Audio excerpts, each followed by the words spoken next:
Right, Mopar people, welcome back to the channel. I'm JustMoparJoe.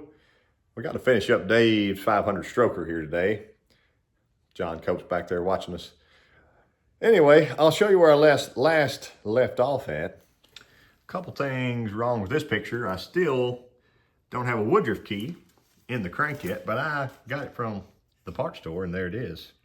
Bumper to Bumper actually got me one the next day, and I can go ahead and get it installed. We can degree this camshaft and get the cam button in. You can see my little filler pieces in here. I have started working on the button some. Had to make it a little shallower. And basically I just got to finish getting it cleaned up. I've cut the shoulder down. I've cut the end off. And it's very, very, very close right now. But I got to even it up just a little bit more so it'll set more flush.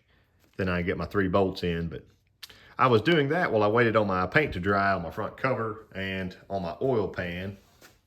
So they're ready to install now. I just got to get this thing degreed. So for our timing set, I've got the 440 Source billet 3-way. I've used this in the past and had pretty good luck with it. A viewer, Mike, who you'll get to see his engine here pretty soon, he wanted me to show, and he made a good point. There's a lot of engine builders that will not use a chain that has the rollers with the little split inside. And I've got one I can show you here. This is the chain that came with this kit, and it says roll-on, whatever you like to call that. Really nice chain, but it does have those little brakes right in the wheel. If I can zoom you in there on it. There's one. So just right in line there. And with extreme spring pressures or something, I could see that definitely failing. So just keep that in mind. I got my custom homemade fancy piston stop on there.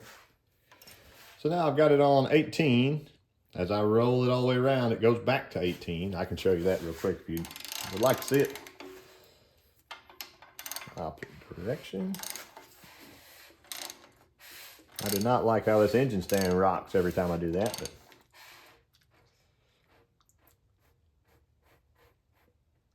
right there. Booyah. We have found top dead center on our wheel. We leave the wheel alone now. I can take this off. Got our dial indicator set up. We're finding max lift. I think I'm getting pretty close.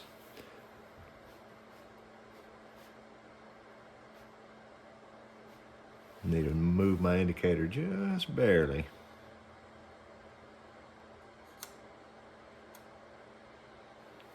There we are.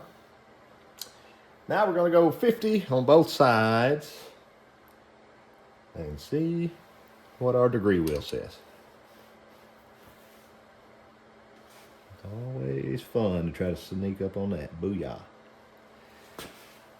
And on my wheel, I'll try to bring in. We're not going to argue about it. 65, 67, call it 68. Just on the other side of that. 68 from my perspective. Now we're going to go back the other way. Get all that funky rock out of my engine stand there. Coming back.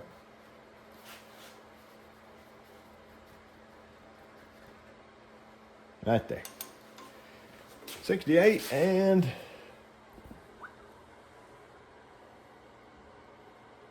I'll call that 155. Let's do our quick math here. Divide by 2.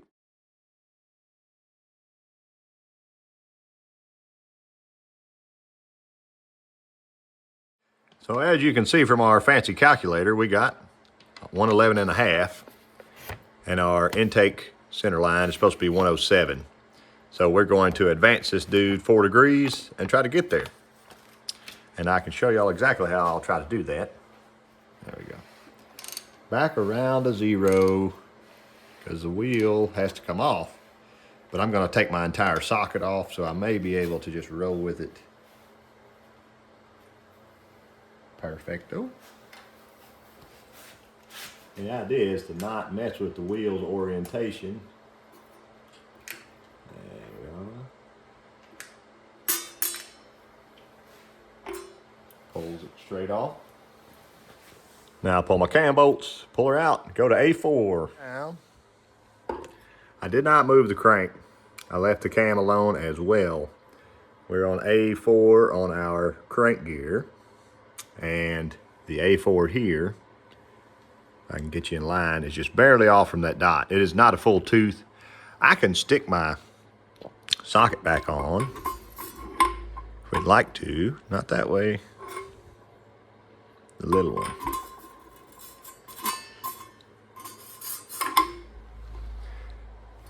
And that keeps our 0. I'm gonna go ahead and tighten our socket back up because we kept our top dead center. This never moved. It was still top dead center. This is still reading 0. And then we'll find our max lift again. Start. All right. Going back to max lift. Get my engine to move. There we go. I can see it coming up.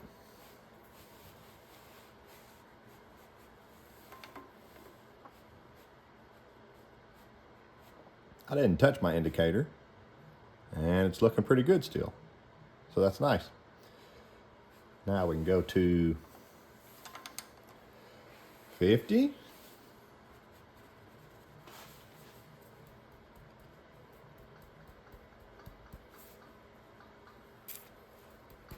I went a little bit past it, that's fine.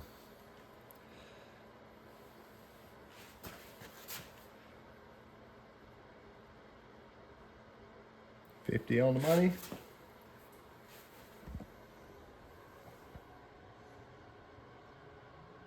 I'm gonna call that 150. Down. Max lift.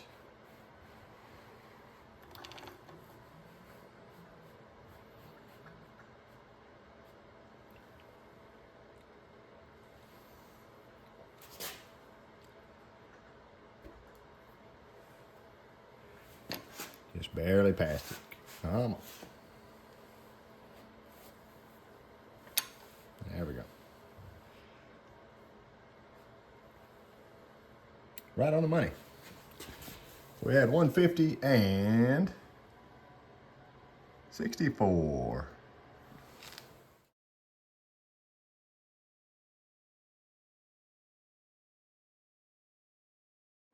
So that was the exact change we needed. Got us exactly to 107. I'm gonna go ahead and double check it again off camera, but I believe I can go ahead and pull my degree wheel, finish setting up my cam button. I've got it pretty close right now. And I haven't decided yet if I'm gonna use these Allen headed bolts or if I wanna use like a shorter ARP like that. It just takes a little bit more grinding on the cam button itself. And I thought about while my indicator's set up like this, I can check the lobe lift on that cylinder or on that lobe. You can technically do all of them if you want to sit here all day, but we can just see if it matches our cam card or not. I'll go back to max. It's already set there. There we go. And we just watch it. There's 100, 200, 300. Should be getting close. 350. 350 and yeah, plus 10. So I'd call that 360. Intake 360.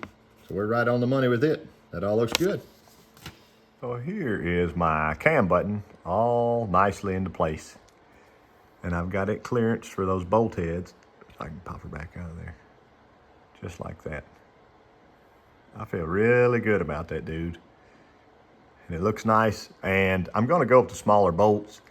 The button head bolts I had to use with that funky billet cover that I had last time on that Dyno 440. So on this deal, these are actually perfect and they lock. You could actually hear it kind of snap into place. Now my button can't spin or anything. I put me a little bit of my engine assembly gel on here and put my cover on. And see my little spot there where I dented the cover? My blue is touching right in the middle of that. So I had just barely too much, like I think 15 thousandths thrust on that. I dented her in and now we're right at 7. So good to go. I can bolt this dude on. Also, don't forget your gasket itself adds about 3 thousandths. So I'll be right at 7 total with my gasket on. Looking great. Got Dave's pretty chrome 440 source damper on here. And front cover's on. Got ARP hardware, stainless stuff. For the most part, it's fairly straightforward. You can see, if you look closely, there's my oil slinger, and it is not in contact with the front cover. It's not supposed to be, but it's something easy you can check. I always do a light film of RTV on my gasket itself. And you can see here, I've got a problem before I can seal this bottom up. 1 and 2. Get me a little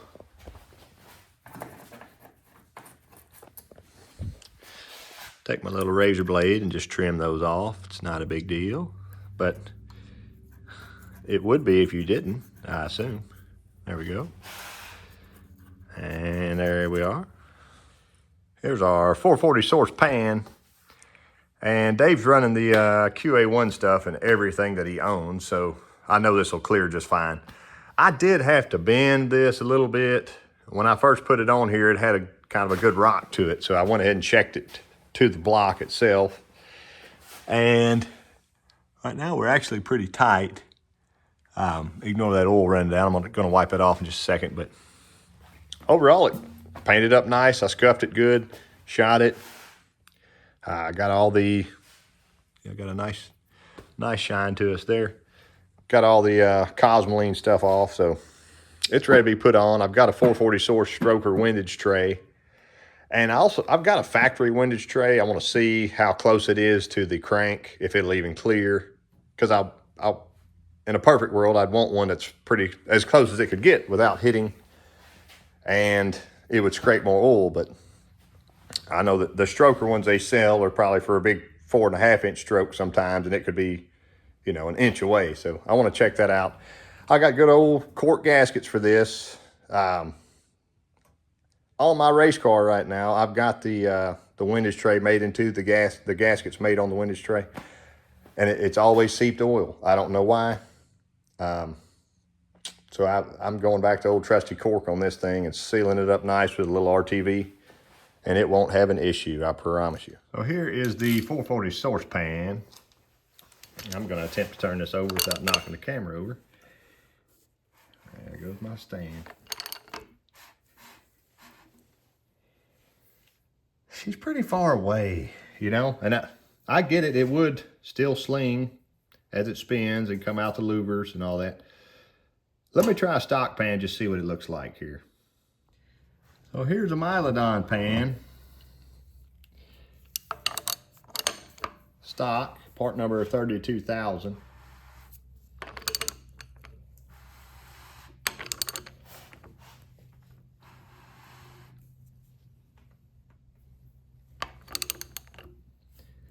I might have to call a professional and ask him, see what his opinion is on this.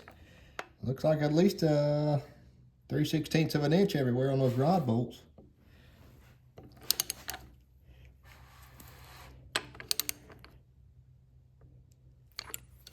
And here I was worried. I didn't even have a gasket on there yet.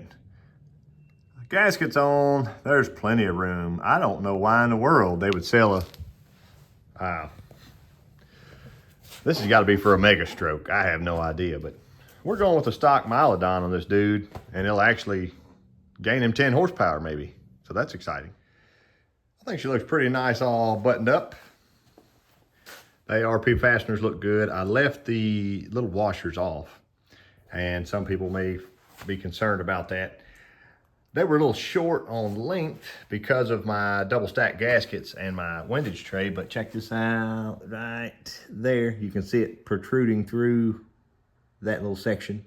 So that tells me they're plenty long enough to do the job. So once this sets, I don't know. I may come back tomorrow and just barely touch them up, see if there's any looseness about it. But I had a good squish with my gasket maker, and I went by and just wiped it right off, make it look a little prettier. So we got an oil pump, and then we can flip her over.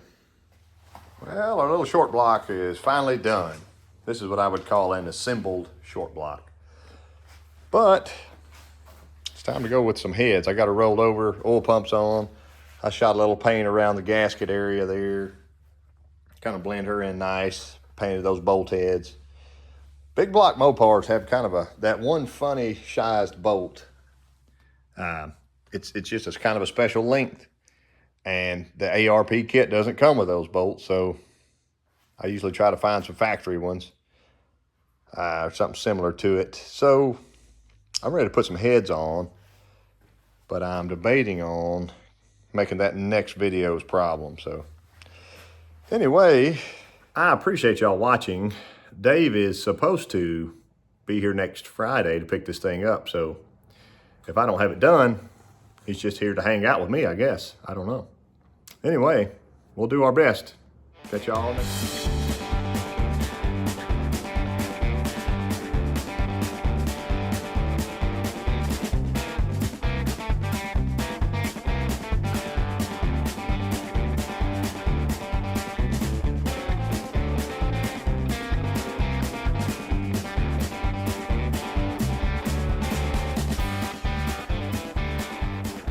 All right, Mopar people.